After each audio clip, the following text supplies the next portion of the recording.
everybody. Yeah, this one's gonna be my heart. I don't know, like, it's interesting because right now I'm in Sandy Cove, down in Maryland, and I'm here for a men's retreat with my church, and it's kind of a cool thing to be at because I've never done this before. And it was on my heart to kind of just share my heart with you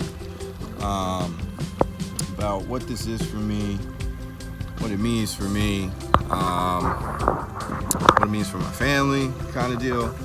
And yeah, just everybody goes through a different path in life and experiences things in a different way. As much as it is the same,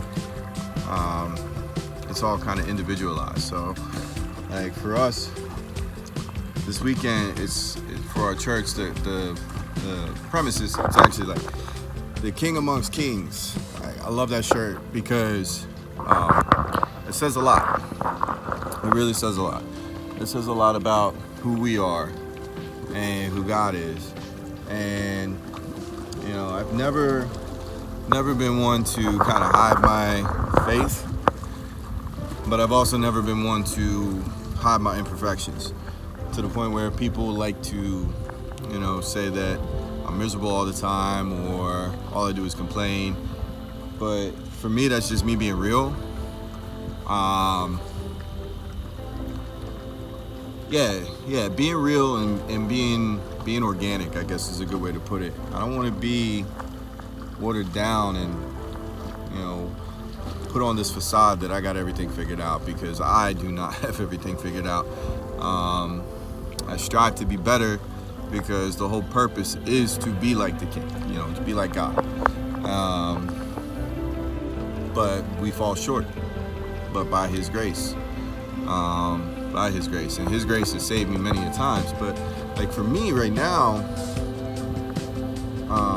growing up, my father, he really wasn't the, I love my dad, but he wasn't a spiritual father for me. So my Christian walk, my walk with my faith has been kind of by myself a lot of the time. I've had a few spiritual fathers in my life, thankfully, but they came later. So growing up, I really didn't have anything, didn't have anyone, didn't have a model, and didn't understand that it was about this relationship. And like this weekend is really exposing a lot in me, even more so about what it's like to be a king. You know, I never really learned that kingship mentality to understand that we are kings, and that's the whole thing. King amongst kings. He is the King. Christ is the King.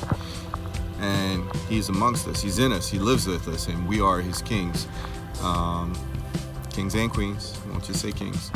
But that's what we're learning right now, and learning about accountability and integrity. And, you know, one thing that really stuck out for me today was, you know, plan Bs. Having a plan B is never good. Because God's the only plan. Like, I've made my own decisions in life and always had a backup plan. Like, but anytime I've walked out something I felt that I've been led to do, I try not to have a backup plan. So, you know, you got to walk by faith. It's really what it comes down to. Walk by faith, and He's teaching me to trust Him more. And that's the whole point of not having a plan B. Like, you gotta have all your trust in Him. If He tells you that this is what it's gonna be, this is what it's gonna be. Perfect example was when I was offered my promotion at my job. I was terrified because I went from a salary to a commission sales, a commission pay plan, and I ain't never done that before. To have that be my sole reliance. So I was worried, I was scared, but you know, I prayed about it, and prayer works. You know, He hears our prayers. We're not supposed to go, you know, complaining to Him. We're supposed to talk to Him. He's our daddy, and for me, that was always hard. Still, I struggle with it sometimes, that he is my dad. But, he's been really working on sonship with me. And now it's lordship. I have to reign over that which he gives me. And that's actually been what our church has been teaching us this year. It's the year of the promised reign. And, with reigning comes responsibility. And, that's what I'm learning right now. But I was worried that I would need a plan B. Because again, I always try and have a backup plan, a get me out, just in case it didn't work. But, I heard clear as day that I'm the only plan that you need. And I've been doing it ever since, and it's been the most rewarding job that I've ever had. I love what I do. I love helping people. And I get to do that every day. And from a financial standpoint, it's changed my life. So, having a plan B, I could have ran, I could have ran away from what he was leading me to. So that's just like my personal testimony with that. And like just being a better man, that's something important to me, because nobody's ever taught me that. My grandfather, he was the only example of, a godly man that I had. I miss my grandfather. When he passed away, it was devastating to me. But, I knew where he was. I knew that he was looking down at me. And, the old cliche, they're looking down from above, but I knew he was, And I know he's with me. So, to me, it's how can I be a better man for me without having that example around anymore? And that's what this is all about. Honestly, that's what this is all about. And I'm thankful for the men that I have in my life right now from this church. Like, there's so many strong examples of what a man's supposed to be, what a man's supposed to do. Pastor alone, like, he's just unreal. You can definitely check out what our pastor's all about. You can look us up on YouTube. We're on Facebook Live.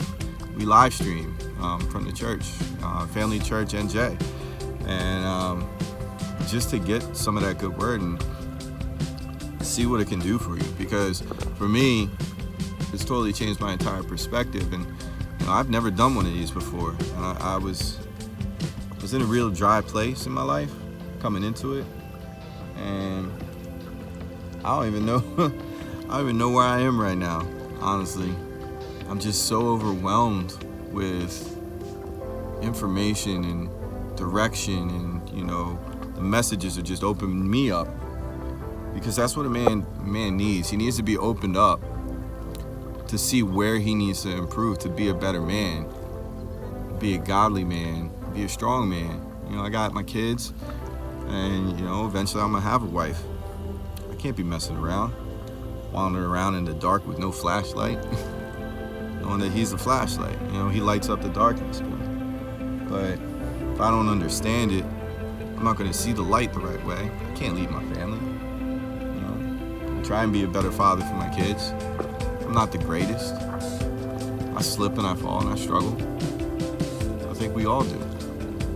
Actually, I know we all do, because ain't none of y'all out there perfect. We all fall short of the glory, man. But, you're going to have a different testimony. For me, everything that I've been through, and, not really finding out what this relationship was about until I was in my 30s, and having a true understanding of it, it held me back, but God will redeem that time. He'll give that all back to me. And I don't know. I don't know who this is for out there. God put it on my heart to do. So it's for somebody that needs to know that he loves you. Needs to know that daddy's calling you. Needs to know that, as much as you mess up, he's still looking at you saying you're gonna get it. I could tell you tons of stories of me messing up and just feeling like an utter failure, but that's not what God calls me. So that's not what he calls you. If you think that you're messing up and you're worth nothing, I've been there, bro. I've been there, feeling worthless when I'm worth riches to him. Like that alone right there. Think about this for a minute. You feel like you're worthless. People make you feel like you're nothing. I've had that my entire life. Being cast out, thrown away, forgotten about, rejected, close friends, best friends, lovers, people that I never thought that would betray me, people that were my ride or die, cut me off, shut me out, turn their back on me, talk bad about me, hate on me, make me feel like I'm nothing. Is that connected with anybody? And I used to get depressed, miserable, suicidal, just want to end it all because I felt worthless. But this is how much I mattered. He sent his son to die.